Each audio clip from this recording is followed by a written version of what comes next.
Houston, this is Space Module 18 reporting. I have experienced a catastrophic failure up here. All systems are down, requesting technical support immediately. Houston, do you copy? Houston, do you copy? Okay, well if anyone can hear me, I'm okay. I have ample food rations, but it's looking like I may be up here a while until we can get things fixed. For now, I guess I'll just enjoy the view until we can reestablish contact. Over.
The loneliness has set in.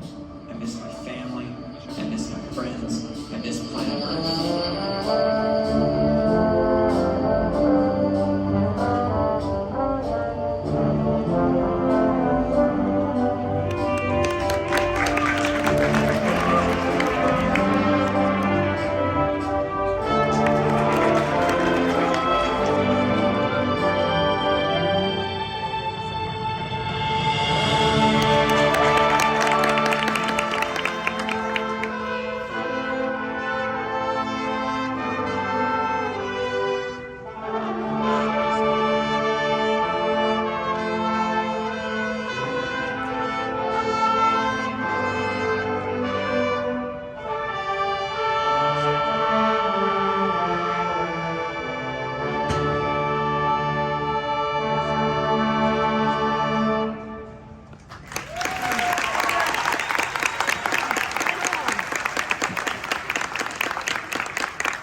Journal entry, day 40. Food rations are low.